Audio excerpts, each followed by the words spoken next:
ஒரு ஊரில் ஒருத்தர் இருந்தான். ஒரு நாள் காலையில் எழுந்திரிச்சான். ஒரு 10 ரூபாய் எடுத்து சட்டை பையில் வச்சுக்கிட்டான். கடை தெருவுக்கு புறப்பட்டான். காய்கறி வாங்குறதுக்காக அவன் போகிறான். காய்கறி சந்தைக்கு போய் சேர்ந்தான். கத்திரிக்காய் 1/4 கிலோ கொடுங்கன்னா கொடுத்தாங்க. காசு கொடுக்கறதுக்காக சட்டை பையில் கையை விட்டான். பணத்தை காணும். 10 ரூபாயை சட்டை பையில் வச்சுக்கிட்டு தான் வந்தான். அது இப்போ அங்கே இல்லை. வழியில் எங்கேயும் அது விழுந்துட்டு போட்டிருக்கு. அல்லது யாராவது திருடர்கள் தெரியாமல் அதை எடுத்துக்கிட்டு போட்டாங்களா என்னன்னு தெரியல. எப்படியோ 10 ரூபாய் அவன் இழந்துட்டான். கையில் காசு இல்லை. அதனால் கத்திரிக்காயை திருப்பி கொடுத்துட்டு கவலையோடு வீட்டுக்கு திரும்பி வந்தான். அதையே நினச்சிக்கிட்டு இருந்தான். அவனுக்கு துக்கம் அதிகமாக போச்சு. அழ ஆரம்பிச்சிட்டான். காய்கறிகள் வாங்கிட்டு வந்து ஆனந்தமாக சமைச்சு சாப்பிட்லாம்னு நினச்சோம். அது முடியாமல் போச்சேங்கிற கவலை அவனுக்கு. அதனால் அதை மறக்கவே முடியல. இது நடந்து கொஞ்ச நாள் ஆச்சு. அதே மனுஷன் இன்னொரு நாள் அதே மாதிரி புறப்பட்டான். பணத்தை எடுத்து பையில் வச்சுக்கிட்டான். காய்கறி சந்தையை நோக்கி போய்கிட்டு இருக்கிறான். இப்போ வழியில் ஒரு ஏழை பையனை பார்த்தான். தம்பி எங்கே போகிற அப்படின்னு கேட்டான். ஐயா பள்ளிக்கூடத்துக்கு போய்கிட்டுருக்கிறேன்னா அவன். சரி அதுக்கே இவ்வளவு கவலையோடு போய்கிட்டுருக்கிற அப்படின்னு விசாரித்தான் அவன்.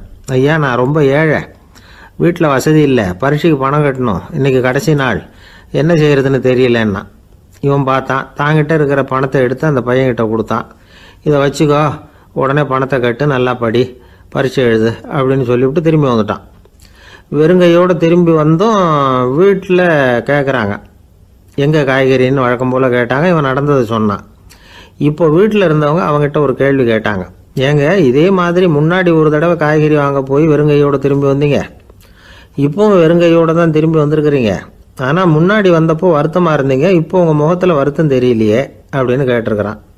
அதாவது வீட்டில் இருக்கிறவங்க கேட்டாங்களாம். இப்போ அந்த மனுஷன் யோசிக்க ஆரம்பித்தானான். இந்த 2 நிகழ்வுகளுக்கு என்ன வித்தியாசம்?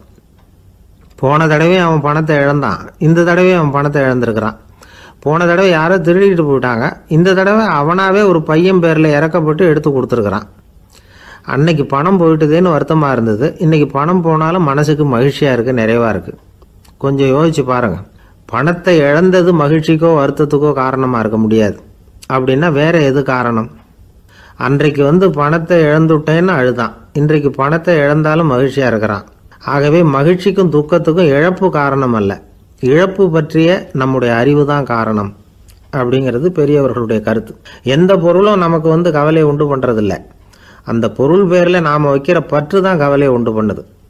பொருள்கள் நம்ம விட்டுட்டு போயிட்டா நாம் அழுதுகிட்டு இருக்கிறோம், நாமே அதுகளை விட்டுட்டு வந்துட்டா மகிழ்ச்சியாக இருக்கிறோம். இந்த உண்மையை புரிஞ்சுக்கிட்டு நம்முடைய வாழ்க்கையை நல்ல விதமாக அமைச்சிக்கணும். ஒரு ஆள் அழுதுகிட்டு இருந்தான். ஏன்டா அழுகுறேன்னு கேட்குறார் ஒருத்தர். இழக்கிறதுக்கு எதுவும் இல்லை அதனால் அழறேன்னா. என்னடா சொல்கிறேன்னார். கிட்ட வாங்க சொல்கிறேன்னா. இந்த மணி பர்ஸை வேற ஒருத்தன் பாக்கெட்லேருந்து திருடினேன், அப்புறம் தான் புரிஞ்சுது அவங்ககிட்ட இழக்கிறதுக்கு எதுவும் இல்லைங்கிறது. ஆமாங்க இது காலி பர்ஸு, அதனால் இப்போ அழுதுகிட்டு இருக்கிறேன், திருடியும் பிரயோஜனம் இல்லை அப்படின்னு சொல்லிவிட்டு அழுதானா. இப்பெல்லாம் நம்ம ஊரில் மாமியார் மருமகள் ஒருத்தர் நல்லா புரிஞ்சுக்கிட்டு நல்ல விதமாக தான் இருக்கிறாங்க பல இடத்துல. அதனால் நான் இப்போ சொல்ல போகிற கதையை கேட்டுவிட்டு இந்த காலத்தில் அவ்வளவு மோசமாக யார் சார் நடந்துக்கிறாங்க அப்படின்னு கேட்டு யாரும் சண்டைக்கு வரக்கூடாது. இன்னொரு உண்மையையும் சொல்லிவிடுறேன். அதாவது இந்த கதையை நமக்கு எழுதி அனுப்பி இருக்கிறதே கொஞ்ச நாளில் மருமகளாகவும் அதுக்கப்புறம் கொஞ்ச காலத்தில் மாமியாராகவும் ஆக போகிற ஒரு நேயர் தான். சரி இந்த கதைக்கு வருவோம். அதாவது ஒரு சின்ன குடும்பம், அந்த வீட்டில் மாமியார் ஆட்சி, அவங்க வச்சது தான் சட்டம். பிள்ளையாண்டான் எப்படின்னா அம்மா சொல்கிறதையும் கேட்டுக்குவான், மனைவி சொல்கிறதையும் கேட்டுக்குவான், நமக்கு என்னத்துக்கு வம்புங்கிற டைப்பு. மருமகள் பேரில் குறை கண்டுபிடிக்கிறதுலேயே அந்த மாமியாருக்கு ஒரு சுவாரஸ்யம். சின்ன சின்ன விஷயத்துலாம் குத்தம் கண்டுபிடிச்சிக்கிட்டே இருக்கிறாங்க. பொதுவாக எல்லாரும் எப்படின்னா ஏதாவது ஒரு காரணத்துக்காக சண்டை போட்டுக்கிட்டு இருப்பாங்க. அந்த அம்மா எப்படின்னா ஏதாவது ஒரு சண்டையை போடுறதுக்காக காரணத்தை தேடிக்கிட்டு இருப்பாங்க. அப்படி ஒரு மனசு.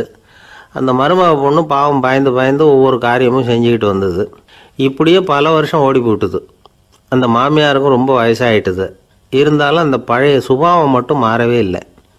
திடீர்னு ஒரு நாள் பக்கவாதம் வந்து அந்த அம்மாவுக்கு ஒரு பக்கம் கை கால் இழுத்துக்கிட்டுது. வாய் சுத்தமாக பேச முடியாமல் போயிட்டுது. சத்தம் மட்டும் வரும். ஒரு பக்கத்து கை காலை அசைக்க முடியும், பேசுறதெல்லாம் கையால் தான், அதாவது கை சைகையால். இப்படிப்பட்ட நிலைமையில் கூட அந்த பொண்ணு தண்ணியோ பாலோ இவங்க எதிரில் கொண்டாந்து வச்சா அதை வேணும்னே தட்டி விட்டுட்டு ஒம்பு வளர்க்குறது. அதுக்கப்புறம் அந்த பொண்ணு தரையை சுத்தப்படுத்தும்ல, அதை பார்த்து ரசிக்கிறது. இருந்தாலும் அந்த பொண்ணு இதையெல்லாம் பெருசுப்படுத்தாமல் ரொம்ப பொறுமையாக தான் இருந்தது. ஒரு நாள் வீட்டில் வச்சுருந்த பாலை பூனை குடிச்சிட்டு போயிட்டுது. வயசான காலத்தில் இந்த அம்மா பால் இல்லாமல் கஷ்டப்படுவாங்களே அப்படின்னு நினச்சி பக்கத்து வீட்டில் போய் கொஞ்சம் பால் வாங்கிட்டு வந்து காய்ச்சி மாமியார் முன்னாடி கொண்டாந்து வச்சுது அந்த பொண்ணு. வழக்கம் போல் அந்த அம்மா பாலை தட்டி விட்டுட்டாங்க. இது அந்த மருமக பொண்ணு கவனிச்சுட்டுது. இவ்வளவு நாள் பொறுமையாக இருந்த இந்த மருமகளுக்கு இன்னைக்கு இதை பார்த்து தான் அசாத்திய கோபம் வந்துட்டுது. கதவுக்கு பக்கத்தில் சாத்தி வச்சிருந்த உலக்கையை எடுத்து மாமியார் தலையில் போட அது குறி தவறி கழுத்தில் பட அந்த அம்மா கழுத்தை பிடிச்சிக்கிட்டு ஊன்னு கத்த இந்த பொண்ணு ஒன்றும் அலட்டிக்காமல் உலக்கையை எடுத்து மறுபடியும் கதவு பக்கம் சாத்தி வச்சுட்டு அது பாட்டுக்கு நடந்து போயிட்டுது. இருந்தாலும் மனசுக்குள்ளே லேசாக ஒரு பயம். கணவன் வீட்டுக்கு வந்ததும் என்ன விஷயம்னு கேட்டால் எப்படி சமாளிக்கிறது. அன்னைக்குன்னு பார்த்து ரொம்ப நேரம் கழித்து வீடு வந்து சேர்ந்தான் கணவன். உடனே அந்த அம்மா புகார் பண்ண ஆரம்பிச்சுட்டுது. பேச்சு தான் வராத, அதனால் ஒரு பக்கத்து கையால் சைகை காட்டுது. கதவுக்கு பக்கத்தில் இருந்த உலக்க பக்கமாக கையை நீட்டி காட்டி அப்படியே அந்த கையை தன் கழுத்துக்கு பின்பக்கமாக சுற்றி காட்டி நாக்கை வெளியில் நீட்டி நடந்த விஷயத்தை புரிய வைக்கிறதுக்கு முயற்சி பண்ணுது. இவனுக்கு ஒன்றும் புரியல. என்ன சொல்கிறாங்க அம்மா அப்படின்னு மனைவிகிட்ட கேட்குறான். அதுக்கு அந்த பொண்ணு ரொம்ப புத்திசாலித்தனமா, என்னங்க உங்கள் அம்மா சொல்கிறது உங்களுக்கு இன்னும் புரியலையா?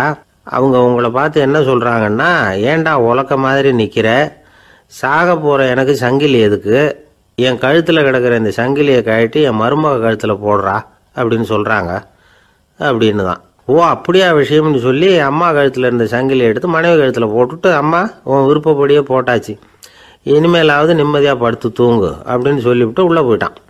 பார்த்தீங்களா கதையை? அதனால தான் மாமியார்கள் சைகை காட்டுறதுன்னா கூட இனிமேல் ஜாக்கிரதையாக இருக்கணும். இந்த உலகத்தில் உண்மையாகவே வேதாந்தம் பேசுகிறவங்களும் உண்டு, உள்ளுக்குள்ளே வேற மாதிரி இருந்துக்கிட்டு வெளியில் வேதாந்தம் பேசுகிறவங்களும் உண்டு. ஒரு ஆள் இருந்தார். அவரும் ஒரு கடை வச்சு வியாபாரம் பண்ணிக்கிட்டு இருந்தார். மகா கஞ்சன், யாருக்கும் எந்த உதவியும் செய்ய மாட்டார். எச்சில் கையென்ன ஈர கையை கூட உதற மாட்டார். அப்படிப்பட்ட மனுஷன். அந்த ஊருக்கு ஒரு முனிவர் வந்துக்கிட்டு இருந்தார். வருஷத்துக்கு ஒரு தடவை வருவார். ஒரு நாள் 2 நாள் இருப்பார், அப்புறம் போயிடுவார். அந்த முனிவர் வர்றப்போலாம் இந்த ஆள் எழுந்திரிச்சு ஓடி போய் அவரை வரவேற்பான். ரொம்ப பெரிய வேதாந்தி மாதிரி அவர்கிட்ட பேசிக்கிட்டு இருப்பான். காயமே இது பொய், வெறும் காற்றடைத்த பையும்மா, தர்மம் தலைகாக்கும்மா. பணம் என்ன சார் பணம், இன்னைக்கு ஒருத்தன் கையில் இருக்கும், நாளைக்கு ஒருத்தன் கையில் இருக்கும், எல்லாம் மாயம். எனக்கு தான் இன்னமும் இந்த சம்சார பந்தத்திலிருந்து விடுபடுறதுக்கு நேரம் வரலேம்மா. அந்த முனிவரும் இந்த ஆள் இப்படி சொல்கிறத கேட்ட உடனே, ஏப்பா அப்படி சொல்கிற, இப்போ கூட நீ சரின்னு சொல்லு, உனக்கு தீட்சை கொடுத்து இதிலேருந்து விடுபடுற ஞானத்தை போதிக்கிறேன் பார். உடனே அந்த ஆள் என்ன சொல்லுவான் தெரியுமா? ஐயோ சாமி, இப்போ அது எப்படிங்க முடியும், பிள்ளைங்கள்லாம் சின்ன சிறுசுங்க, அதுகளுக்கெல்லாம் ஒரு கல்யாணம் காட்சின்னு செஞ்சு கடமையை முடிச்சுட்டா நீங்கள் சொல்கிறபடி செஞ்சு விடலாமா. சரி, இன்னும் முனிவர் போயிடுவார்.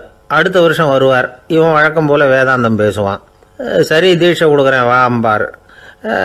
பேரம்பேத்தியை பார்க்கணும், கோர்ட்டில் கேஸ் ஒன்று இருக்குது, அது முடியணும் அப்படின்னு தயங்க ஆரம்பிச்சிருவான். எல்லாம் சொல்லுவான், ஆனால் குடிக்கிறதுக்கு தண்ணி கூட கொடுக்க மாட்டான். ரொம்ப வருஷம் கழித்து மறுபடியும் ஒரு நாள் அந்த ஊருக்கு முனிவர் வந்தார். இவன் கடைக்கு வந்தார். அப்புறம் அங்கே கல்லாவில் நம்ம ஆள் இல்லை, அவன் புள்ள தான் உட்காந்துருக்கிறான். அப்பாவை போலவே புள்ளையும் எழுந்திரிச்சு ஓடியாந்து முனிவரை வரவேற்றான். அப்பா எங்கேன்னு விசாரிச்சார் முனிவர்.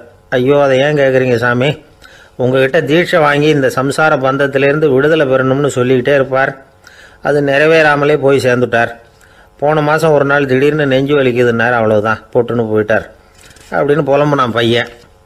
இதை கேட்டதும் முனிவர் சிரிச்சாரான்.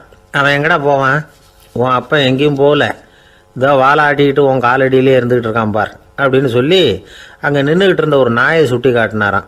என்ன சாமி சொல்கிறீங்க அப்படின்னு ஆச்சரியமாக கேட்டிருக்கான் பையன். உடனே முனிவர் அந்த நாயோட தலையில் ஒரு தட்டு தட்டி பேசுகிறா அப்படின்னாரான். உடனே அந்த நாய் வேதாந்தம் பேச ஆரம்பிச்சுட்டு தான்.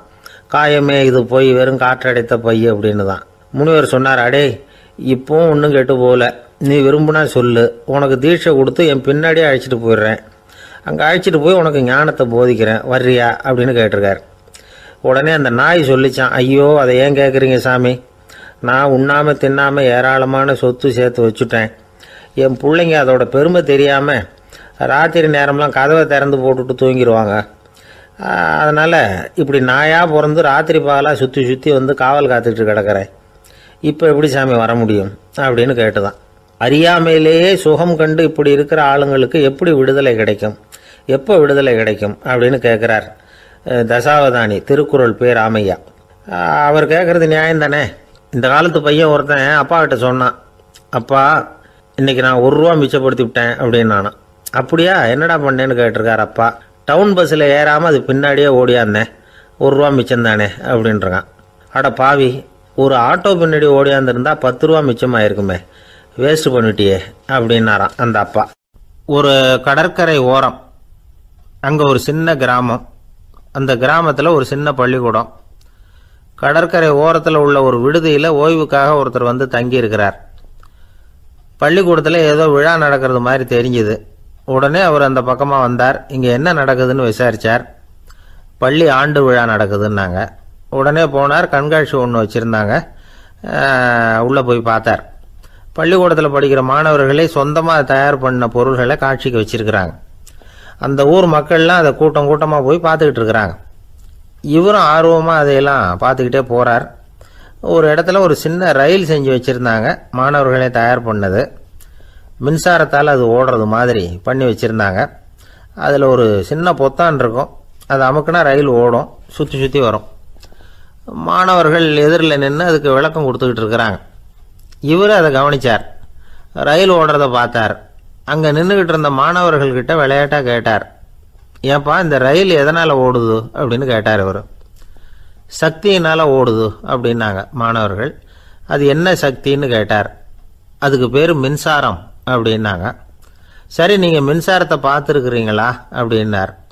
நாங்கள் பார்த்தது இல்லைங்க, ஆனால் இதை செய்யறதுக்கு எங்களுக்கு உதவி பண்ண ஆசிரியர் ஒரு பட்டதாரி, ஒரு கால் அவர் பார்த்துருக்கலாம் அப்படின்னாங்க. அவர் எங்கே இருக்காருன்னு கேட்டார். இதோ அழைச்சிட்டு வர்றோம்னு ஓடினாங்க. அவர் அழைச்சிட்டு வந்தாங்க. அவர்கிட்ட ஒரு பெரியவர் கேட்டார், மின்சாரத்தை நீங்கள் பார்த்துருக்குறீங்களா அப்படின்னு. மின்சாரத்தை பார்க்குறதாவது நான் பார்த்ததே இல்லை. நான் பார்த்தது அது செயல்படுற விதத்தை தான். அது விளக்கை வந்து எரிய வைக்குது, ரயிலை ஓட வைக்குது, இது மாதிரி எத்தனையோ எந்திரங்களை வந்து செயல்பட வைக்குது. ஆனால் உண்மையிலேயே அது என்னன்னு எனக்கு தெரியாது. ஒருவேளை இந்த பள்ளிக்கூடத்து தலைமை ஆசிரியருக்கு தெரிஞ்சிருக்கலாம், ஏன்னா அவர் ஒரு மேல்நிலை பட்டதாரி அப்படின்னாராம் அவர். சரின்னு போய் தலைமை ஆசிரியரை கூப்பிட்டுக்கிட்டு வந்தாங்க. அவர்கிட்டையும் இதே கேள்வி கேட்டாராம் அவர். மன்னிக்கணும், இந்த கேள்வி இதுவரைக்கும் யாரும் என்கிட்ட கேட்டதில்லை. சக்தியை யாரும் பார்க்க முடியாது, ஆனால் அது செயல்படும் விதத்தை தான் பார்க்க முடியும் அப்படின்னாராம் அவர். இப்போ இதுவரைக்கும் கேட்டுக்கிட்டு இருந்த பெரியவர் சிரித்தார். சிரிச்சுட்டு சொன்னாராம், சரி, அதுக்காக ஒன்றும் கவலைப்படாதீங்க, என்னுடைய பெயர் தாமஸ் ஆல்வா எடிசன் அப்படின்னாராம். இதை கேட்டதும் அங்கே இருந்தவங்களுக்கெல்லாம் அதிர்ச்சி, ஆச்சரியம். என்னது, நீங்கள் தானா எடிசன்? நீங்கள் எவ்வளவு மின்சார கருவிகளை உண்டாக்கி இருக்கிறீங்க, நீங்களா இந்த கேள்வியை கேட்டது அப்படின்னாங்களாம். ஆமாம், நான் தான் கேட்குறேன், ஏன்னா நானே மின்சாரத்தை பார்த்தது கிடையாது அப்படின்னாராம் அவர். அன்புங்கிறது இப்படிப்பட்டது தாங்கிறார் ஓஷோ. அன்புங்கிறது நம்ம உடற்கூறு அமைப்பில் இல்லை, அது நம்ம உடம்புல உள்ள சுத்த சக்தியின் வெளிப்பாடு. அதை உணரத்தான் முடியுமே தவிர பார்க்க முடியாது. அன்பே உன்னை வந்து நான் என் இருதயத்தில் வச்சிருக்கிறேன் அப்படின்னுலாம் சொல்லுவான். இதெல்லாம் சும்மா. இது வந்து டாக்டர்கள் சொல்கிற இருதயம் கிடையாது. அது வந்து ரத்தத்தை தள்ளுகிற ஒரு கருவி, அவ்வளவுதான். ஞானிகள் சொல்லுகிற இதயம் வேற, அது கண்ணுக்கு புலப்படாத ஒரு சக்தி. என்னுடைய இதயம் ரொம்ப விசாலமானது சார் அப்படின்னார் ஒருத்தர். அப்படிங்களான்னு ரொம்ப மரியாதையா. ஆமாங்க, டாக்டர் அப்படி தான் சொல்கிறார், கொஞ்சம் வீங்கி போய் பெருசாக இருக்குதான் அப்படின்னார். ஒரே ஒரு ஊரில் ஒரு அம்மா இருந்தாங்க. அந்த அம்மாவுக்கு ஒரே ஒரு பிள்ளையாண்டான். அவனுக்கு ரொம்ப அக்கறையோடு கல்யாணம் பண்ணி வச்சாங்க. கல்யாணம் முடிஞ்சதும் மருமக பொண்ணு வீட்டுக்கு வந்து சேர்ந்தது. அப்பாடா, என் கடமை முடிஞ்சுது, இனிமேல் அக்கடான்னு எங்கேயாவது ஒரு மூலையில் படுத்து கிடக்கலாம் அப்படின்னு நினச்சாங்க அந்த அம்மா. ஆனால் நினைக்கிறபடி எங்கே நடக்குது? அதுக்கப்புறம் தான் பிரச்சனையே ஆரம்பமாச்சு. மருமகள் குணம் சரியில்லை, ஒரு மாதிரி. அந்த பொண்ணு வீட்டுக்கு வந்ததுமே முதல் வேலையாக மாமியாரை பார்த்து, அதுதான் நான் வந்துட்டேன்ல, இனிமேல் உங்களுக்கு என்ன வேலைங்க, புறப்பட வேண்டியது தானே, காசி ராமேஸ்வரம்னு எங்கேயாவது போங்கோ அப்படின்னுட்டு தான்.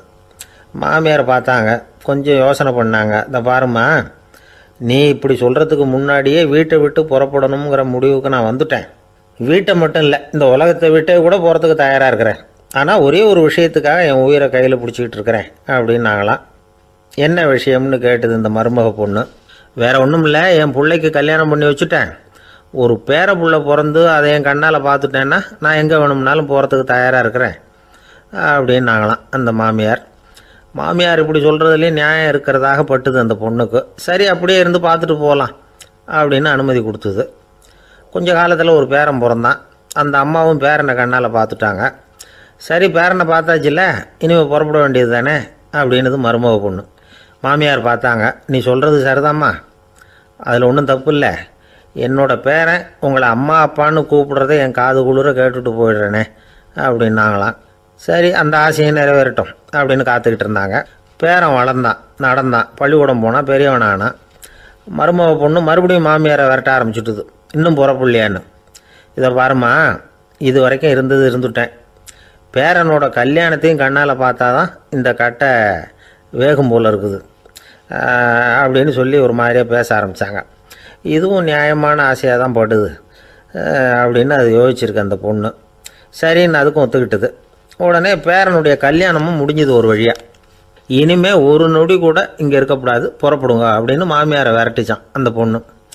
இப்போ அந்த மாமியார் தன்னோட மருமகளை பார்த்து சொல்கிறாங்க, இதோ கிளம்பிட்டேம்மா, என் மூட்டை முடிச்செல்லாம் கட்டிக்கிட்டேன், புறப்பட்டுவிட்டேன். அப்படியே நீயும் உன் துணிமணிகளை மூட்டை கட்டிக்கிட்டு கிளம்பிடும், என்னோட சேர்ந்து 2 பேருமா சேர்ந்து போயிடலாம் அப்படின்னாங்களாம். அந்த பொண்ணு முழிக்குது. முழிக்காதே, உனக்கும் ஒரு மருமக வந்துட்டா, இனிமேல் நீயும் ஒரு மாமியார் தானே, உனக்கும் இனிமேல் இங்கே வேலை இல்லை, புறப்படு அப்படின்னாங்களாம். அப்போ தான் அந்த பொண்ணு சிந்திக்க ஆரம்பிச்சுதான், தன்னோட தவறு புரிஞ்சுதான். இந்த தகவலை கேட்டுக்கிட்டு இருக்கிற மருமகள்லாம் இதை பற்றி கொஞ்சம் யோசித்து பார்க்கணுங்கிறதுக்காகத்தான் இதை சொல்கிறோம் மாமியார்கள் சார்பாக. கொஞ்ச நாளைக்கு முன்னாடி ஒரு பொண்ணை பார்த்து பேசுகிற சந்தர்ப்பம் கிடைச்சிது ஒரு கல்யாண வீட்டில். அந்த பொண்ணு சொல்லிச்சு, சார் எனக்கு கல்யாணம் ஆகி 15 வருஷம் ஆகுது, நான் மாமியார்கிட்ட சண்டை போட்டதே இல்லை அப்படின்னு ரொம்ப அடக்கமாக சொல்லிச்சு. அது எப்படிம்மா சாத்தியமாச்சுன்னு கேட்டோம். எனக்கு கல்யாணம் ஆகி 15 வருஷம்தான் ஆச்சு, ஆனால் என் மாமியார் செத்து போய் 20 வருஷத்துக்கு மேலே ஆயிட்டுது அப்படின்னுது. லோகமானிய பாலகங்காதர திலகர் இருந்தார்ல, அவருக்கு 15 வயசுலேயே கல்யாணம் நடந்துதான். மனைவி பேர் தபிபாய். ரொம்ப பெரிய குடும்பத்து பொண்ணு, நல்ல குணம். அவங்க குடும்பம் நடத்திக்கிட்டு இருக்கிறாங்க. அந்த காலத்தில் திருடர்கள் பயம் அதிகம். இந்த காலத்தில் மட்டும் என்னன்னு கேட்குறீங்களா? நீங்கள் கேட்குறது நியாயம்தான். இருந்தாலும் இந்த காலத்து திருடனுக்கும் அந்த காலத்து திருடனுக்கும் ஒரு முக்கியமான வித்தியாசம் உண்டு. அதாவது அந்த காலத்து திருடன்லாம் நியாயம் அநியாயம் பார்க்குறது உண்டு, இந்த காலத்தில் அப்படி பார்க்குறது இல்லை. அந்த காலத்தில் திருட வர்றவங்கள்ட்ட கூட ஒரு தார்மீக உணர்வு உண்டாம். அதாவது அப்போ உள்ள கொள்ளைக்காரங்க எதை களவாடினாலும் சரி, அரிசியை மட்டும் களவாடுறது இல்லையா, அப்படி ஒரு கொள்கை. அதனால் பாருங்கள், அந்த காலத்து பெண்கள் நகை நட்டுகளை பத்திரமா வைக்கணும்னா பெட்டியில் வைக்கிறது இல்லை, அரிசி பானையில் போட்டு வச்சு விடுறது. இப்போல்லாம் பேங்க்கில் சேஃப்டி லாக்கர்னு இருக்குல்ல, அது மாதிரி அந்த காலத்தில் சேஃப்டி லாக்கருங்கிறது அரிசி பானை. இந்த வளையல், மூக்குத்தி, தோடு இப்படி எதுவாக இருந்தாலும் அதில் போட்டு பத்திரமா வச்சுருவாங்க. திருடன் அரிசி பானை பக்கம் போகிறதில்ல.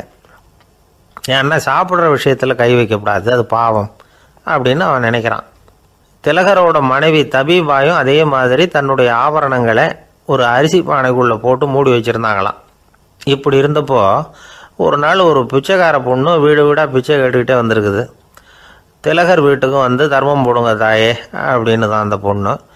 அந்த அம்மா தபிபாய் காதில் இது விழுந்திருக்கு. உடனே கை நிறைய அரிசி அள்ளிக்கிட்டு போட்டிருக்கு.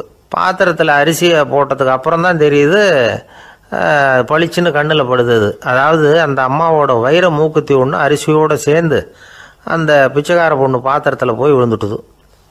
இந்த அம்மாவுக்கு மனசுக்குள்ளே குழப்பம், என்ன இப்படி ஆகிட்டுதே, மூக்குத்தி போயிட்டுதே, பிச்சை பாத்திரத்துலேருந்து அதை எப்படி எடுக்கிறது அப்படின்னு தயக்கம். வாயை திறந்து அதை கேட்குறதுக்கும் கூச்சம். திண்ணையில் உட்காந்துருந்த திலகர் இவ்வளவையும் பார்த்துக்கிட்டு இருக்கிறார். மனைவியின் மனசுக்குள்ளே நடக்கிற மௌன போராட்டத்தை அவர் நல்லா புரிஞ்சுக்கிட்டாராம். மனைவியை பார்த்து சொன்னாராம், தபிபாய், இது தெய்வ சம்மதம், அவளுக்கு சேர வேண்டிய மூக்குத்தி அவகிட்ட போயிட்டுது, பிச்சை பாத்திரத்தில் விழுந்த மூக்குத்தியை எடுக்க வேணாம் அப்படின்னாராம். சரின்னு சொல்லிவிட்டு மேற்கொண்டு எதுவும் சொல்லாமல் அந்த அம்மா வீட்டுக்குள்ளே போயிட்டாங்களாம். இந்த காலத்துலலாம் அது மாதிரி நடக்குமா? வெறும் அரிசியை போட்டுவிட்டு விவகாரம் பண்ணிகிட்டு இருக்க மாட்டோமா? ஒரு பெரிய மனுஷன் வீட்டுக்கு ஒரு பிச்சைக்காரன் வந்தான்.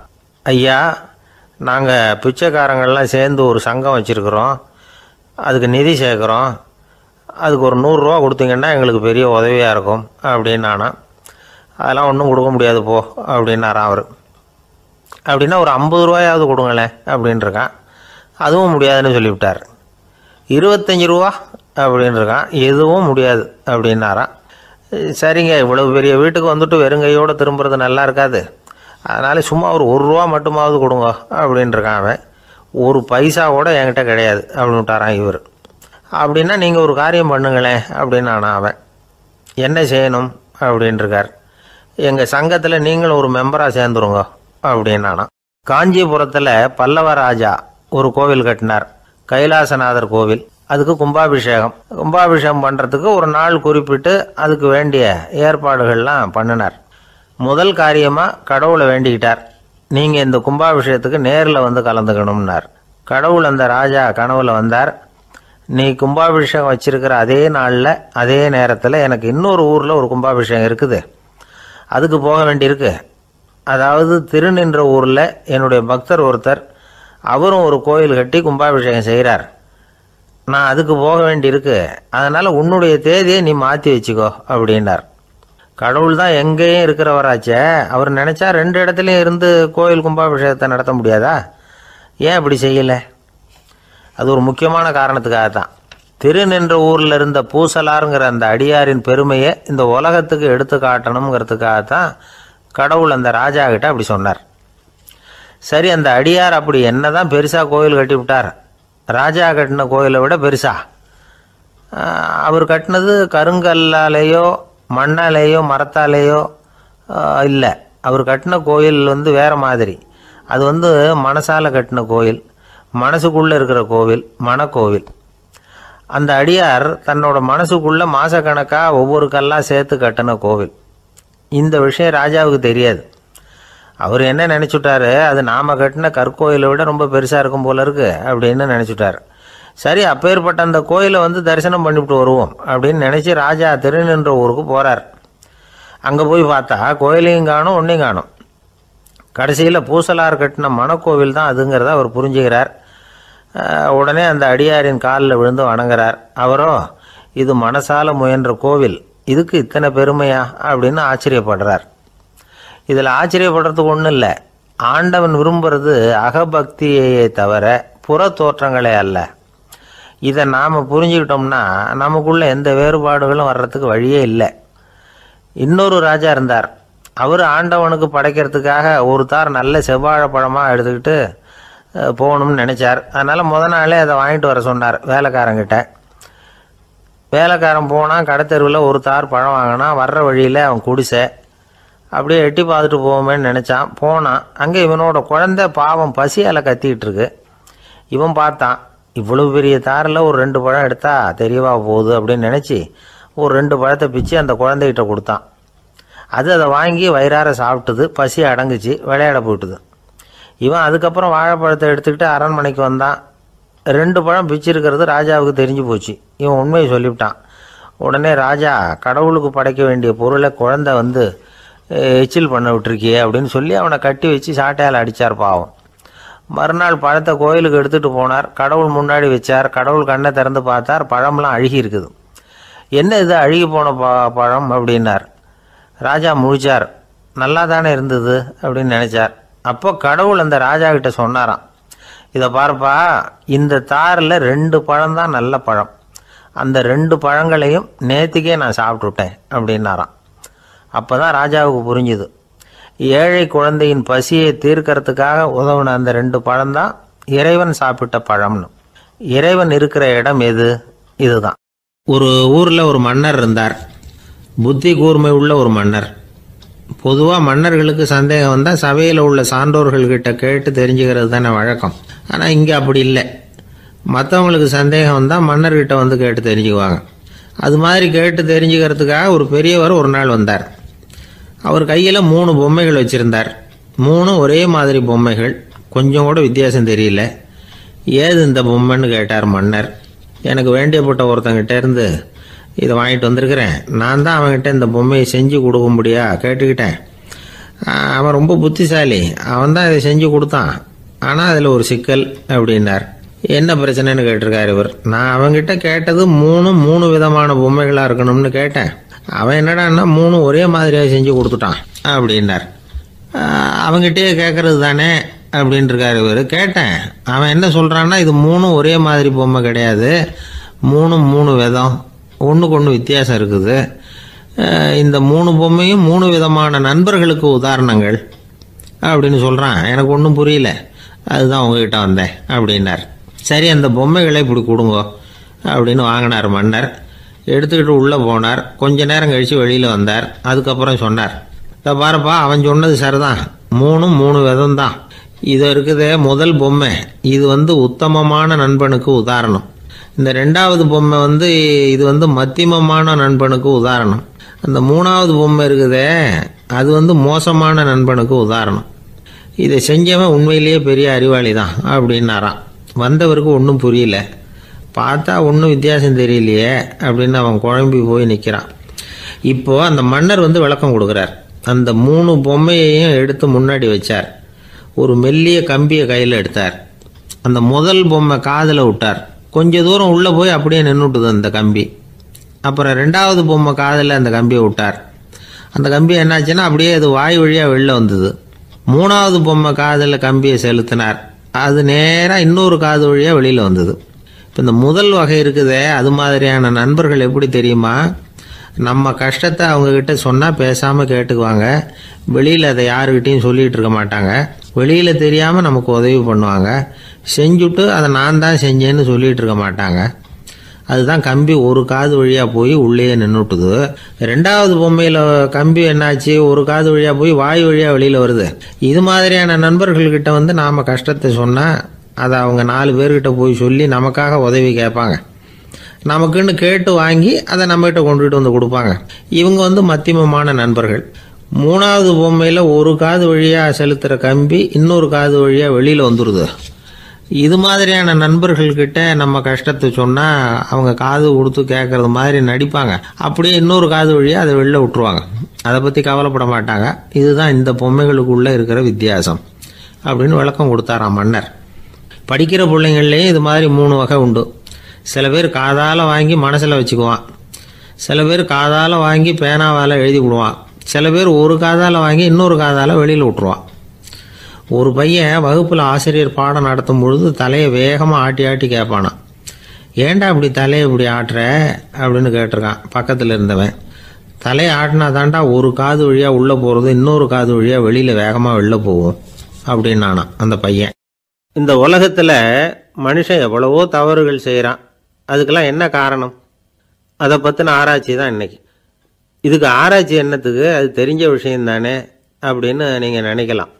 ஆனால் அப்படி அலட்சியமாக இந்த விஷயத்தை விட்டுறக்கூடாது. பொதுவாக எல்லோரும் நினைக்கலாம் எது சரி எது தவறு அப்படின்னு தெரியாததுனால தான் மனுஷன் தப்பு பண்ணுறான் அப்படின்னு. ஆனால் அப்படி சொல்லிட முடியாது. மனுஷன் தெரிஞ்சே தான் தவறுகள் பண்ணுறான். இப்போ உதாரணத்துக்கு ஒரு சாலையில் இடது பக்கம் போக வேண்டிய ஒருத்தர் நடுக்கோட்டை தாண்டி வலது பக்கமாக வண்டியை ஓட்டிகிட்டு போகிறாருன்னு வச்சுக்கோங்க. என்னப்பா இது தப்பு இல்லையா அப்படின்னு அவர்கிட்ட கேட்டால், அதெல்லாம் எனக்கு தெரியும், நீ உன் வேலையை பார்த்துட்டு போ அப்படிம்பார். வலது பக்கமாக போகிறது தப்புன்னு தெரிஞ்சே தான் அவர் அப்படி செய்கிறார், அப்படி போகிறார். பெரிய உத்தியோகத்தில் இருக்கிறவங்க கூட லஞ்சம் வாங்குறாங்க. அவங்களுக்கெல்லாம் லஞ்சம் வாங்குறது தப்புன்னு தெரியலன்னு அர்த்தம். திருடுறது தப்புன்னு தெரியாமலாம் மனுஷன் திருடுறான். நல்லாவே தெரியும். நீங்கள் வேணும்னா கேட்டு பாருங்கள், வேறு வழி இல்லை அதனால தான் திருடுறேன்பா.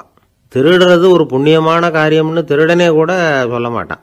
திருடுறது தவறுங்கிறது திருடனுக்கு தெரியும் அப்படிங்கிறத விளக்கிறதுக்காக ஒரு பெரியவர் ஒரு கதை சொன்னார்.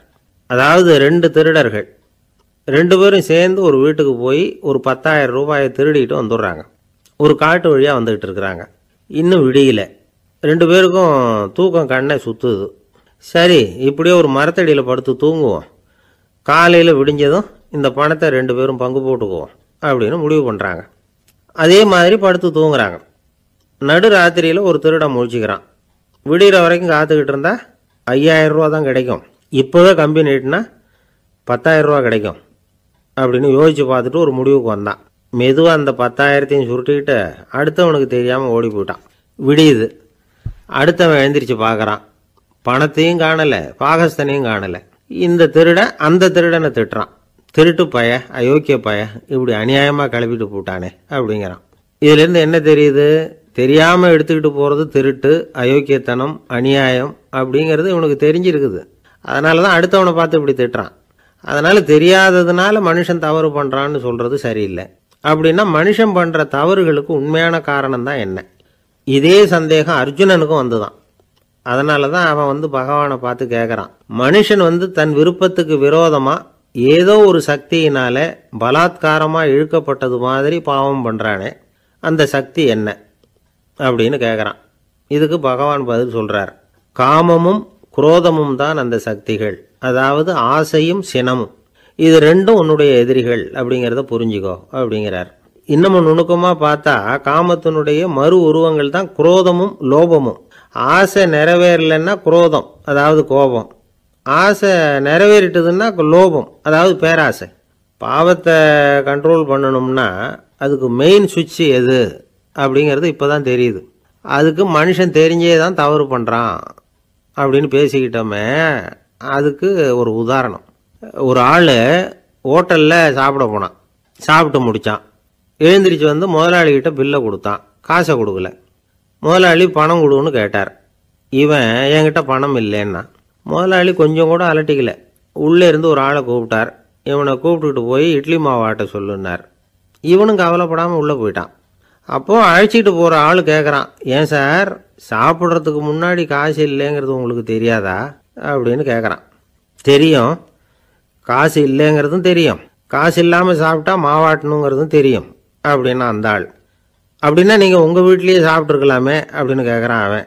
அதுக்கு இவர் சொல்கிறாரு, அது எப்படி, அங்கே சாப்பிட்டாலும் நான் இதே வேலையை தானே செய்ய வேண்டியிருக்கும் அப்படின்னாராம். ஒரு ஊரில் ஒரு பெரிய செல்வந்தர் இருந்தார். பணத்துக்கு பஞ்சம் இல்லை. அதனால் இந்த உலகத்தில் முடியாத காரியம் எதுவும் இல்லைன்னு நினச்சார். பணம் இருந்தாலும் அந்த நினப்பு தானாக வந்துடும். அதனால் இவரும் அப்படி நினச்சதில் ஒன்றும் தப்பு இல்லை. அந்த ஊருக்கு குருநானக் ஒரு தடவை வந்தார். அவருக்கு இந்த செல்வந்தர் ரொம்ப பிரமாதமாக ஒரு வரவேற்பு கொடுத்தார். ஊர் எல்லையிலேயே எங்கள் வீட்டுக்கு வந்து விருந்து சாப்பிட்டுட்டு போகணும்னு கேட்டுக்கிட்டார். அவரும் சரின்னு ஒத்துக்கிட்டார். உடனே தன்னுடைய பங்களாவில் ஒரு பெரிய விருந்துக்கு ஏற்பாடு பண்ணார். குருநானக்கை அழைச்சிட்டு வீட்டுக்கு போனார், உட்கார வச்சார். ஐயா, நான் இந்த ஊர்லேயே ரொம்ப பெரிய வசதி உள்ளவன், என்னால் எல்லாம் முடியும், உங்களுக்காக நான் என்ன செய்யணும்னு சொல்லுங்கள், எதுவாக இருந்தாலும் பரவாயில்ல, எவ்வளவு செலவானாலும் பரவாயில்ல, என்னால் செய்ய முடியும், என்ன செய்யணும்னு சொல்லுங்கள், அது போதும், நான் செய்கிறேன் அப்படின்னு நான் ரொம்ப பணிவா.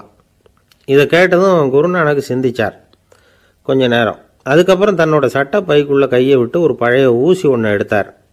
அந்த செல்வந்தர்கிட்ட கொடுத்தார். இதை பாருங்கள், இவ்வளவு தூரம் நீங்கள் கேட்கறதுனால சொல்கிறேன், எனக்கு நீங்கள் செய்ய வேண்டிய உதவி இதுதான்னார்.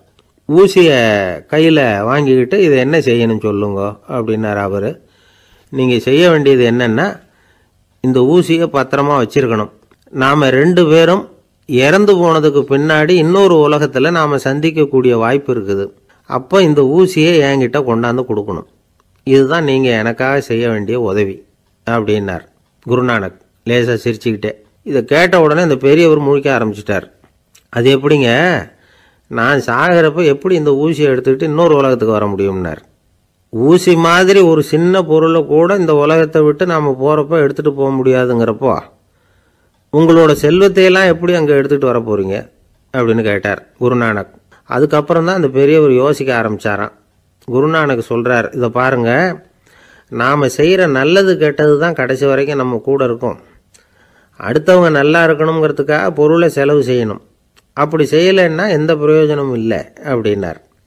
அதுக்கப்புறம் தான் அந்த செல்வந்தரின் அறிவு கண் திறந்து தான். உடனே குருநானக்கை வணங்கினார். ஐயா, என்கிட்ட இருந்த ஆணவம் போயிட்டுது, இனிமேல் என்கிட்ட இருக்கிற செல்வத்தை நல்ல வழியில் செலவழிப்பேன் அப்படின்னாராம். நம்மக்கிட்ட இருக்கிற பணம் எப்பவும் நம்ம கூடவே வந்துக்கிட்டு இருக்காதுங்கிறதுக்கு இது ஒரு உதாரணம். அதுக்காக நாம் பணம் சேர்க்கறத பற்றி கவலைப்பட வேண்டியதில்லை, பேசாமல் படுத்து தூங்கிக்கிட்டு இருந்தால் போதும் அப்படின்னு இதுக்கு அர்த்தம் பண்ணிக்கப்படாது. முறையான வழியில் பணம் சேர்க்கணும், அதை முறையான வழியில் செலவு பண்ணணும். அதனால் ஏற்படக்கூடிய மன நிறைவு இருக்குது பாருங்கள், அது அனுபவித்தவங்களுக்கு தான் தெரியும். சொர்க்கத்துக்கு போகிறவங்க இங்கேருந்து பணத்தை எடுத்துகிட்டு போக முடியாது, ஆனால் நம்ம செல்வத்தை இங்கே மற்றவங்களுக்கு பயன்பட செய்து அதனால் ஏற்படுற புண்ணியம் இருக்குது பாருங்கள், அதை எடுத்துகிட்டு போக முடியுமா. இதுதான் ஆன்மீகவாதிகள்லாம் சொல்கிற கருத்து. ஜான் நியூட்டன் ஒருத்தர், அவர் சொன்னார், நான் எப்போவாவது சொர்க்கத்துக்கு போய் சேர்ந்தேன்னா அங்கே 3 அதிசயங்களை பார்ப்பேன்னார். என்னன்னு கேட்டாங்க. நான் யார் யார் இருக்க மாட்டாங்கன்னு நினச்சிக்கிட்டு இருந்தானோ அவங்களில் சில பேர் அங்கே இருப்பாங்க, அது ஒரு பெரிய அதிசயம்னார். சரி, அடுத்தது என்ன? 2வது அதிசயம் என்னன்னா, அங்கே இருப்பாங்கன்னு நான் எதிர்பார்த்த சில பேர் அங்கே இருக்க மாட்டாங்க அப்படின்னார். சரி, 3வது பெரிய ஆச்சரியம் என்ன அப்படின்னா, நான் அங்கே இருக்க பாருங்க, அதுதான் அந்த மூணாவது அதிசயம் அப்படின்னாராம். இன்பம் துன்பம் இது ரெண்டும் சேர்ந்தது தான் வாழ்க்கை. இது எல்லாரும் சொல்லிகிட்டு இருக்கிற ஒரு உண்மை. அது சரி, இது ரெண்டும் வர்றதுக்கு என்ன காரணம்? துறவி ஒருத்தர் யோசித்து பார்த்துருக்கார். இன்ப துன்பம் தோன்றுவதற்கு முக்கியமாக 6 காரணங்கள் உண்டு அப்படிங்கிறார் அவர். அது என்னங்கிறத நாமளும் தெரிஞ்சு வச்சுக்குவோமே. இப்போ முதல் காரணம் சுயநலம். ஒரு தாயார் தன்னுடைய சுயநலம் கருதி தன்னுடைய மகன் இன்பமாக இருக்கணும்னு ஆசைப்படுறாங்க. மகனும் அப்படியே ஆசைப்படுறான். அதனால் தாயாரின் இன்ப துன்பங்களை பார்த்துட்டு மகனும் இன்ப துன்பம் அடையிறான். அந்த அம்மாவுக்கும் அதே நிலைமை தான். ரெண்டாவது காரணம் உறவு. நான் துறவியான பிறகு கூட உறவுங்கிற காரணத்தினால தான் தாயாருடைய சுக துக்கங்களை கண்டு நானும் சுக துக்கம் அடைகிறேன். என் தாயாருடைய நிலைமையும் இதுதான் அப்படிங்கிறார் ஒரு துறவி. மூணாவது காரணம் என்னென்னா அறிமுகம். எனக்கு அறிமுகமான ஒருத்தரை ரயில் நிலையத்தில் சந்திக்கிறேன். அவர் தன்னுடைய பணப்பையை எங்கேயோ தொலைச்சி விட்டு வருத்தப்பட்டுக்கிட்டு இருக்கிறார். நானும் வருத்தப்படுறேன். அந்த சமயத்தில் யாரோ ஒருத்தர் இதுதானே அவங்க பணப்பை அப்படின்னு சொல்லி கொண்டாந்து நீட்டுறார். பணப்பையை தொலைச்சவர் சந்தோஷப்படுறார், நானும் சந்தோஷப்படுறேன். இது அந்த துறவி சொல்கிற அனுபவம். நாலாவது காரணம் என்னென்னா கருணை. எனக்கு முன்னே தெரியாத ஒருத்தனை யாரோ ஒருத்தன் அடித்து காயப்படுத்தி போடுறான். கருணை காரணமாக நான் அதுக்காக துக்கப்படுறேன். அஞ்சாவது காரணம் எதையும் நம்புறது. ஒரு பசுமாட்டை ஒரு முரணை அடிச்சுக்கிட்டு இருக்கிறான் அப்படின்னு ஒருத்தர் நம்மகிட்ட சொல்கிறாருன்னு வைங்க, உடனே நான் துக்கப்படுறேன். இன்னொருத்தர் அந்த முரணனை போலீஸ்காரங்க பிடிச்சிட்டு போயிட்டாங்கன்னு சொல்கிறார். நான் உடனே சந்தோஷப்படுறேன். மூணாவதாக ஒருத்தர் முதல் 2 பேரும் சொன்னது பொய்யுங்கிறார். அப்போ நான் இன்ப துன்பம் ரெண்டுமே இல்லாமல் நிம்மதியாக இருக்கிறேன். இது ஒரு விதம். அடுத்தது 6வது காரணம் என்னென்னா தன்மயமாகுதல். ஒரு நாவல் படிச்சுக்கிட்டு இருக்கிறோம். அதில் வர்ற பாத்திரங்களோடு நாம் ஒன்றி போயிடுறோம். அதில் வர்ற பாத்திரங்கள் சிரிச்சுதுன்னா நாமளும் சிரிக்கிறோம், அது அழுதுன்னா நாமளும் அழறோம். அதெல்லாம் அந்த துறவி சொல்கிற அனுபவ உண்மைகள். இன்ப துன்பம் இது ரெண்டும் தோன்றுவதற்கு சுயநலம், உறவு, அறிமுகம், கருணை, எதையும் நம்புறது, தன்மயமாகிறது, இது எல்லாம் தான் முக்கிய காரணம் அப்படின்னு அவர் சொல்கிறார். ஆக கூடி ஒட்டு மொத்தமாக யோசனை பண்ணி பார்த்தா பிற பொருள்கள் மீது பற்றுதல் காரணமாக தான் நாம் இன்ப துன்பம் அடைகிறோம் அப்படிங்கிறத புரிஞ்சிக்க முடியுது. மனுஷன் இன்ப துன்பம் அடைகிறதுக்கு 7வது காரணம் கூட ஒன்று உண்டு அப்படின்னு சொல்லிகிட்டே வந்தார் ஒருத்தர். அது என்ன அப்படின்னு கேட்டோம். அதுதான் சார் இந்த நீங்கள் சொல்லிட்டு வர்ற இன்று ஒரு தகவல்னார். எப்படி சொல்கிறீங்கன்னு கேட்டோம். இன்று ஒரு தகவல் கேட்க ஆரம்பிக்கிறப்போ மனசில் இன்பம், ஆரம்பித்த உடனே இது ஏற்கனவே கேட்ட சமாச்சாரமாச்சே அப்படின்னு நினைக்கிறப்போ துன்பம் அப்படின்னு அதுக்கு ஒரு விளக்கம் கொடுத்தார் அவர். வயிறு பசிக்குதேங்கிறது சிலரோட கவலை, வயிறு பசிக்க மாட்டேங்குதே அப்படிங்கிறது சில பேரோட கவலை. 2 விதமான கவலைக்கும் வயிறு தான் காரணமாக இருக்குது. வயிறு பசிச்சதுன்னா அது இயற்கை, வயிறு பசிக்கலைன்னா அது வியாதி. ஆனால் பசியையும் நாம் பசிப்பிணி அப்படின்னு தான் சொல்லுவோம். என்ன காரணம்? வியாதியை போக்க வேண்டியது எவ்வளவு முக்கியமோ அதை விட முக்கியம் பசியை போக்க வேண்டியது. ஒரு சமுதாயத்தில் பசிப்பிணியே இருக்கக்கூடாது, அதுதான் நல்ல சமுதாயம். பசியை போக்கணும்னா சாப்பாடு போடணும், பசியின்மையை போக்கணும்னா வைத்தியம்தான் பண்ணணும். இது சம்பந்தமாக எவ்வளவோ ஆராய்ச்சிகள் நடக்குது, நிறைய மருந்து கண்டுபிடிச்சிருக்கிறாங்க. நம்ம உடம்புல பசியை தூண்டக்கூடிய பகுதி எது, இதை முதல்ல தெரிஞ்சுக்கணும் இல்லையா? நாம் சாப்பிட்ற ஆகாரம் செரிக்கிறதுக்கு எது காரணம் தெரியுமா? நம்ம மூளையோட பின்பகுதி தான் அதுக்கு காரணமாக இருக்குதாம். மூளையின் பின்பகுதியில் நரம்பு செல்களால் ஆன 2 வகையான ஆரக்சின்கள் தான் பசியை உண்டாகுது அப்படின்னு கண்டுபிடிச்சிருக்கிறாங்க. 2 ஆய்வாளர்கள் இதை கண்டுபிடிச்சிருக்காங்க. அவங்க 2 பேரும் டெக்சாஸ் பல்கலைக்கழகத்தில் ஹார்வர்டு ஹக்ஸ் மருத்துவ கல்வி நிலையத்தில் பணிபுரிகிறவங்களாம். உண்பது தேவைங்கிறது உணரப்படும் போது மூளையின் அந்த குறிப்பிட்ட பகுதி ஆரக்சின் அப்படிங்கிற ஹார்மோன்களை சுரக்கும். அது பசி உணர்வை தூண்டும் அப்படிங்கிறது தான் அந்த ஆய்வாளர்களின் கண்டுபிடிப்பு. இந்த ஆரக்சின் வேறு சில உயிரினங்கள்லேயும் உண்டு. இப்போ எலிகளில் கூட இது இருக்குது. அதனால் எலிகளை வச்சு இது சம்பந்தமாக ஆராய்ச்சி பண்ணாங்க. எலிகள் உடம்பில் ஆரக்சினை செலுத்தி பார்த்தாங்க. உடனே என்னாச்சு தெரியுமா? அந்த எலியெல்லாம் பசியால் துடிக்க ஆரம்பிச்சுட்டுது. எதையாவது தின்னு பசியை தீர்த்தா போதுங்கிற அளவுக்கு அந்த எலிகள்லாம் அல்லாட ஆரம்பிச்சுட்டுது. இயல்பாக சாதாரணமாக அந்த எலிகள் எவ்வளவு சாப்பிடுமோ அது மாதிரி 8 முதல் 10 மடங்கு அதிகமான ஆகாரத்தை 1 மணி நேரத்துக்குள்ளே சாப்பிட்டு தீர்த்துட்டு தான். சில எலிகளின் மூளையில் இந்த ஆரக்சின் அளவை கட்டுப்படுத்தி பார்த்துருக்குறாங்க. உடனே என்னாச்சு தெரியுமா, அதெல்லாம் சாப்பாட்டை கண்டா முகத்தை திருப்பிட்டு போக ஆரம்பிச்சுட்டு தான். அந்த எலிகளுக்கு பசி எடுக்கலையாம். இந்த ஆராய்ச்சியின் அடிப்படையில் பசியை எடுக்காமல் இருக்கிற மனிதர்களுக்கும் பசியை தூண்ட முடியும் அப்படின்னு சொல்லி ஆராய்ச்சியாளர்கள் தெரிவிச்சிருக்கிறாங்க. ஆக ஆரக்சின் தான் பசிக்கு காரணம்ங்கிறது தெரிஞ்சு போச்சு. சரி, இந்த ஆரக்சின் அப்படின்னா என்ன? அது ஒரு கிரேக்க சொல். அதுக்கு பசின்னு அர்த்தம். நம்ம ஆளுங்களுக்கெல்லாம் பசியை தூண்டுறதுக்கு மருந்து தேவையில்லை, பசியை குறைக்கிறதுக்கு தான் மருந்து தேவை. ஒரு அம்மா டாக்டரை தேடி வந்தாங்களாம்.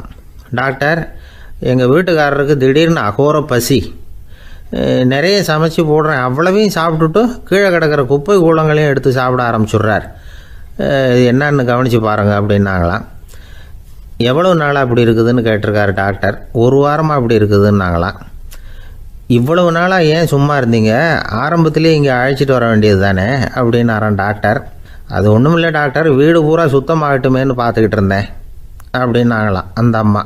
ஒரு மாணவனை பார்த்தேன், என்ன தம்பி படிப்புலாம் எப்படி இருக்குது அப்படின்னு விசாரித்தேன். அவன் ரொம்ப அழுத்துக்கிட்டான். நான் நல்லா தான் சார் படிக்கிறேன், இருந்தாலும் புத்தியில் சரியாக ஏற மாட்டேங்குது சார் அப்படின்னா. சரி, இவனும் நம்ம ரகம்தான் அப்படின்னு சொல்லி முடிவு பண்ணிக்கிட்டோம். கல்வி கற்கக்கூடிய ஒரு மாணவன் சம்பந்தப்படுற புத்திகள் பல வகை. அதை பற்றி ஒரு பெரியவர் விளக்கி இருக்கிறார். மிருத்து புத்தின்னு ஒன்று இருக்குதான். மிருத்துன்னா மண்.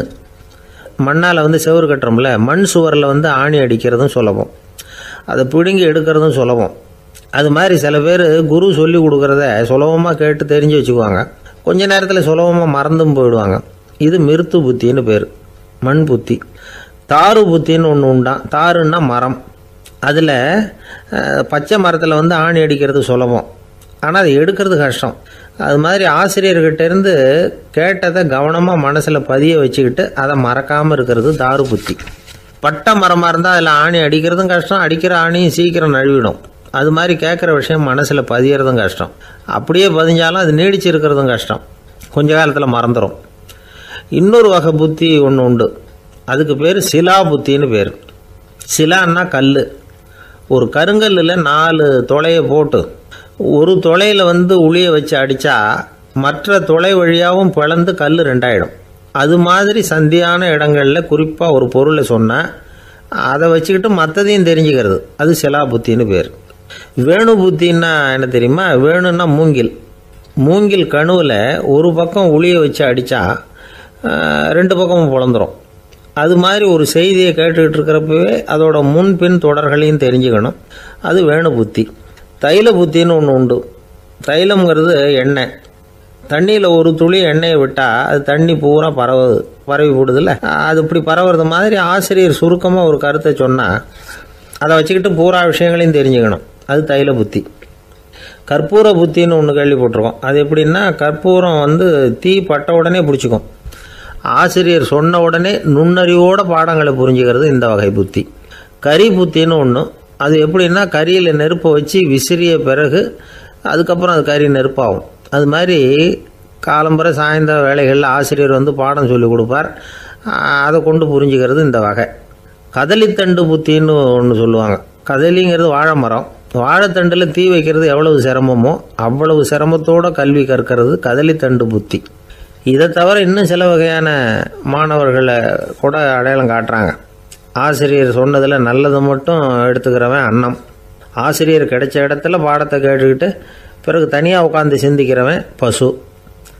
பசுமாடு அப்படி தானே, புல் கண்ட இடத்துல மேயும், அதுக்கப்புறம் நிதானமாக அசை போட்டுக்கும். ஆசிரியர் சொன்னதை தவிர வேறு எதையும் சொல்ல முடியாதவன் கிளி. பல இடங்களில் பாடங்கள் கேட்டு கடைசியில் ஒன்றும் புரியாமல் போகிறவன் ஆடு. ஆடு ஒரு செடியில் வயிறார மேயாது, ஒரே செடியில் இக்கரைக்கு அக்கறை பச்சைன்னா அங்கேயும் இங்கேயும் அலைஞ்சிக்கிட்டே இருக்கும். சில பேருக்கு எருமைன்னு பேர். எருமை எப்படின்னா குளத்து நீரை கலக்கி தான் குடிக்கும். அது மாதிரி ஆசிரியர் மனசை நோக செய்து பயில்கிற மாணவர்கள்லாம் இந்த ரகம். இவ்வளவுலாம் இருந்தாலும் இந்த காலத்து மாணவர்கள்லாம் ஒரு தனி ரகம். ஒரு ஆசிரியர் வகுப்பில் பாடம் நடத்திக்கிட்டு இருந்தார். இலக்கண வகுப்பு. இறந்த காலம், நிகழ்காலம், எதிர்காலம், past tense, present tense, future tense, இதை பற்றிலாம் பாடம் நடத்துகிறார். எல்லாம் சொல்லி கொடுத்துட்டு இப்போ நான் ஒரு வாக்கியம் சொல்லுவேன், அது என்ன காலம் அப்படிங்கிறத நீங்கள் சொல்லணும்னார் ஆசிரியர். சரி, நாங்கள் மாணவர்கள்லாம் நான் நாளைக்கும் பாடம் நடத்தப் போகிறேன். இது என்ன காலம் அப்படின்னு கேட்டார் ஆசிரியர். அதாவது நான் நாளைக்கும் பாடம் நடத்தப் போகிறேன், இந்த வாக்கியம் என்ன காலம்னு கேட்டார். ஒரு பையன் மெதுவாக எழுந்திரிச்சு சொன்னான், இது எங்கே போதாத காலம் சார் அப்படின்னு சொல்லிவிட்டு உட்காந்துட்டானான். ஒருத்தர் ஓடி வந்தார்.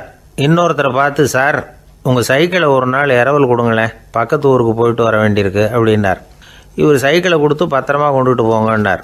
சார் இதை பத்திரமா கொண்டு போகிறேன், கவலையே வேணாம், ஏன்னா இது உங்களோட சைக்கிள் அப்படின்னு நான் நினைக்கல, என்னோட சைக்கிளாக நினைக்கிறேன் அப்படின்னார். அதுக்கப்புறம் தான் இவருக்கு உண்மையாகவே பயம் வந்துட்டுது. ஏன்னா அவர் சொன்னது மாதிரி அதை தன்னோட சைக்கிளாகவே நினச்சி தள்ளிட்டு போட்டால் என்ன பண்ணுறது? எதை நம்முடையதாக நினைக்கணுங்கிறதுக்கு ஒரு வரையறை இருக்குது. சில பேர் ஆஃபீஸையே வீடாக நினச்சி விடுறது உண்டு. அப்படிப்பட்டவங்க கூட வீட்டை ஆஃபீஸாக நினைக்கிறதில்ல. ஏன்னா வீட்டில் இவர் ஆஃபீஸராக நடந்துக்க முடியறதில்ல. இதெல்லாம் ஒரு பக்கம் இருக்கட்டும், இப்போ விஷயத்துக்கு வருவோம். பொறியியல் மேதை டாக்டர் விஸ்வேஸ்வரய்யா இருந்தார் இல்லையா, பாரத ரத்னா விருதெல்லாம் கொடுத்தாங்களே. ஆஃபீஸ் வேலை வேறு, சொந்த வேலை வேறு அப்படிங்கிறதுக்கு ஒரு உதாரணமாக இருந்தவர் அவர். மைசூர் மகாராஜா கிட்ட திவானாக இருந்தார். அவர் ஒரு நாள் அரசாங்க வேலை காரணமாக வெளியூர் போயிருந்தார். ஹாசன்கிற ஊருக்கு பக்கத்தில் ஒரு பயண மாளிகை, அங்கே தங்கிவிட்டார். ராத்திரி அங்கே தங்கி இருந்துட்டு விடிஞ்சதும் ஊருக்கு திரும்புறதாக திட்டம். ராத்திரி தூங்கிறதுக்கு ரொம்ப நேரம் ஆகிட்டுது. ரொம்ப நேரம் வரைக்கும் அரசாங்க சம்பந்தப்பட்ட வேலைகளையே பார்த்துக்கிட்டு இருக்கிறார். அரசாங்க ஃபைல்கள் நிறைய இருந்தது. அதையெல்லாம் ஒவ்வொன்றா எடுத்தார், படித்து பார்த்தார், பரிசீலனை பண்ணார். அதில் எழுத வேண்டியதை எழுதினார், கையெழுத்து போட்டார். ஒரு வழியாக அந்த வேலையெல்லாம் முடிஞ்சுது. அதுக்கப்புறம் என்ன பண்ணார்னா, தன்னுடைய சூட்கேஸை திறந்தார். அதிலேருந்து 2 மெழுகுவத்தியை எடுத்து கொளுத்தி வச்சார். அந்த பயண மாளிகையில் அது வரைக்கும் எரிஞ்சிக்கிட்டு இருந்த மின்சார விளக்குகளை அணைச்சிட்டார். அதுக்கு பிறகு அந்த மெழுகுவத்தி வெளிச்சத்தில் சில புத்தகங்களை தொடர்ந்து படிக்க ஆரம்பிச்சிட்டார். அந்த பயண மாளிகையில் பணியாளராக இருந்தவர் இதை பார்த்துட்டு ஓடி வந்தார். மறுபடியும் மின் விளக்கை போடுறதுக்காக போனார். விஸ்வேஸ்வரய்யா அதை பார்த்துட்டு போட வேணாம்ட்டாராம். இது வரைக்கும் நான் அரசாங்க அலுவல்களை கவனிச்சிக்கிட்டு இருந்தேன், அதனால் மின் விளக்குகள் அப்போ எரிஞ்சதில் தப்பு இல்லை. இப்போ நான் புத்தகம் படிச்சுக்கிட்டு இருக்கேன், இது என்னுடைய சொந்த வேலை, இங்கே இருக்கிற மின் விளக்கு அதுக்காக ஏன் எரியணும் அப்படின்னு கேட்டாராம். இப்போ இருக்கிற சில அரசு பணியாளர்கள்கிட்ட இந்த சம்பவத்தை பேச்சோட பேச்சாக சொல்லி பார்த்தேன். அவங்களால இதை ஜீரணிக்கவே முடியல. நேர்மை தேவை தான் சார், அதுக்காக அவ்வளவு தூரத்துக்கு அது தேவையா அப்படிங்கிறாங்க. விஸ்வேஸ்வரய்யா அப்படி பண்ணினது தான் ஒரு நேர்மையாளர் அப்படின்னு இந்த உலகத்துக்கு நிரூபிக்கணுங்கிறதுக்காக இல்லை. தான் அப்படி நடந்து காட்டினா தன்னை சுற்றி இருக்கிறவங்களும் அதை கேள்விப்படுறவங்களும் முடிஞ்ச அளவுக்கு பொது வாழ்க்கையில் அரசு பணியில் நேர்மையை கடைபிடிக்க முயற்சி பண்ணலாமே அப்படிங்கிறதுக்காகத்தான். இப்போவும் சில பேர் இருக்கிறாங்க, இவங்க ஆஃபீஸ் வேறு வீடு வேறேன்னு நினைக்கிறதில்ல, அவ்வளோ உரிமை. ஒருத்தர் அப்படி தான், அவருக்கு அவசரமாக 5000 ரூபா தேவைப்பட்டது. ஆஃபீஸு பணத்தை எடுத்துக்கிட்டார். அந்த நேரம் பார்த்து ஆடிட் வந்துட்டுது, ஆப்பிட்டுக்கிட்டார். விசாரணை நடக்குது. அவர் சொல்கிறார், சார் நான் நேரம் காலம் பார்க்காம ஆஃபீஸில் வேலை செய்வேன், ஏன்னா அதை என்னோடய ஆஃபீஸாக நினைக்கிறேன். அவசரத்துக்கு அந்த பணத்தை எடுத்தேன், மறுபடியும் வச்சுடலாம்னு தான் இருந்தேன், அதுக்குள்ளே இப்படி ஆகிட்டுது. நீங்கள் என்ன நினச்சாலும் சரி, நான் ஆஃபீஸ் வேறு வீடு வேறு அப்படின்னு நினைக்கிறதில்ல, அது என்னோட சுபாவம் அப்படின்னார். விசாரணை பண்ணவர் தீர்ப்பு வழங்கினார். உங்கள் சுபாவத்துக்கு மதிப்பு கொடுத்து நானும் தீர்ப்பு வழங்குறேன். நீங்கள் கொஞ்ச நாள் ஜெயிலில் இருந்துட்டு வாங்க, அது உங்களுக்கு கஷ்டமாக இருக்காதுன்னு நினைக்கிறேன். ஏன்னா அங்கே போனாலும் நீங்கள் உங்கள் சுபாவப்படி வீடு வேறு ஜெயில் வேறேன்னு நினைக்க மாட்டீங்க அப்படின்னாராம். ஒரு நாள் ஒரு நண்பரை சந்தித்தேன். உங்கள் வீடு எதுன்னு உங்களுக்கு தெரியுமா சார்ன்னு. அவர் என்னை ஒரு மாதிரியாக பார்த்தார். அப்புறம் சொன்னார், தெரியும் அப்படின்னாரு. சரி, உங்கள் தொலைபேசி எண் உங்களுக்கு தெரியுமான்னு. அதுவும் தெரியும்னார். உங்கள் மனைவி மக்கள் யார் யாருன்னு உங்களுக்கு தெரியுமான்னு கேட்டேன். என்ன ஒரு மாதிரியாக பார்த்தார். அப்புறம் சொன்னார், அதுவும் தெரியும் சார் அப்படின்னார். சரி, நீங்கள் யாருன்னு உங்களுக்கு தெரியுமான்னு கேட்டேன். இப்போ தான் அவர் முழிக்க ஆரம்பித்தார். அவர் மட்டும் அப்படி இல்லை, நாம் எல்லாருமே அப்படி தான். எதிரில் நிற்கிறது யாருங்கிறது தெரியும், நாம் யாருன்னு நமக்கு தெரியாது. உண்மையிலேயே நாம் யார்? இந்த கேள்விக்கான பதிலை தான் வாழ்க்கை பூரா நாம் தேடிட்டு இருக்கிறோம். புத்தர் என்ன சொல்கிறாரு தெரியுமா? நீங்கள் கடவுளை பற்றி கவலைப்பட தேவையில்லை, உங்களை பற்றின கவலை உங்களுக்கு இருந்தால் போதும் அப்படிங்கிறார். நான் யார், எனக்கு ஏன் இந்த கவலை அப்படின்னு உங்களை நீங்களே கேட்டுக்குங்க அப்படிங்கிறார். நாம் ஏன் கடவுளை படைத்தோம்? அது ஒரு நழுவல் முயற்சியாம். அதாவது தன்னிடமிருந்து தானே தப்பிக்கிற ஒரு முயற்சியாம். இப்படி தான் அதை சொல்கிறாங்க அறிஞர்கள்லாம். மக்கள் பொய்யான பிரச்சனைகளில் ஆர்வமாக இருக்கிறாங்க. அதுக்கு தீர்வு காணவும் முயற்சி பண்ணுறாங்க. கடவுளை பற்றி விவாதிக்க எல்லாருக்கும் விருப்பம். தன்னுடைய சுயம் பற்றிய பிரஜையே இருக்கிறதில்ல. ஆகக்கூடிய விஷயம் என்னன்னா, கடவுள் சமாளிப்புக்கு பயன்படுத்தப்படுகிறார். மனவியல் என்ன சொல்லுது தெரியுமா? கடவுள், சொர்க்கம், மறுபிறவி இதை பற்றிலாம் பேச ஆரம்பிக்கிறவங்க யார் தெரியுமா? போருக்கு போகிறவன், துன்பத்தில் சிக்கி கஷ்டப்படுறவன், நோய் படுக்கையில் விழுந்தவன், இவங்க தான். நாம் அனுபவத்திலே பார்க்குறோமே இதையெல்லாம். கடவுளை துணைக்கு கூப்பிடுறவங்க யாருன்னு கவனித்து பாருங்கள். பரீட்சை எழுத போகிறவன், வேலை தேடி அலையிறவன், பண நெருக்கடியில் இருக்கிறவன், விபத்தில் சிக்கிக்கிட்டவன், இவங்கெல்லாம் தான். தேர்வில் வெற்றி பெற்றதும் அவரை துணைக்கு கூப்பிடுறதில்ல, வேலை கிடைச்சதும் அவர் துணை தேவைப்படுறதில்ல. ஏன் இப்படி? கொஞ்சம் யோசனை பண்ணி பாருங்க. துன்பம் வருகிற போது அந்த துன்பத்தை தவிர்க்க வேண்டிய நிலையில் அதிலிருந்து நழுவி போகிறதுக்காக பிரார்த்தனை தேவைப்படுது. எல்லாம் நல்லபடியாக நடக்கிறப்போ பிரார்த்தனை செய்யறதில்ல. புத்தருடைய வழி என்ன தெரியுமா? அந்த வழியில் கடவுளும் கிடையாது, பிரார்த்தனையும் கிடையாது. புத்தர் செய்தது இதைத்தான். அதாவது கடவுள்கிட்ட இருந்து மனிதனையும், மனிதன்கிட்ட இருந்து கடவுளையும் அவர் விடுவித்தார். புத்த மதம் என்ன சொல்லுது தெரியுமா? கடவுள் பிரச்சனை அல்ல, மனிதன்தான் உண்மையான பிரச்சனை அப்படின்னு சொல்லுது. உங்களை நீங்க நல்லா தெரிஞ்சுக்கிட்டா போதும், நீங்களே கடவுள் ஆயிடுவீங்க அப்படிங்கிறது தான் புத்த மதம். அதனால நமக்கு தேவை உள்முக பயணம். நான் யார் அப்படிங்கிற கேள்வியோட உள்ள போகணும். அங்க போனாதான் தெரியும் நான் அப்படின்னு அங்க யாருமே இல்லைங்கிறது. இதெல்லாம் புத்தர் சொல்லுகிற ஒரு தத்துவம். தத்துவம்னு சொன்னாவே நமக்கெல்லாம் அதை புரிஞ்சுக்கிறது கஷ்டம்தான். நம்ம பொறுத்த வரைக்கும் தத்துவம்ங்கிறதுல 2 வகை உண்டு. ஒன்று தத்துவம், இன்னொன்று மகா தத்துவம். தத்துவம்னா என்ன தெரியுமா? கேட்குறவங்களுக்கு புரியக்கூடாது, அதுதான் தத்துவம்.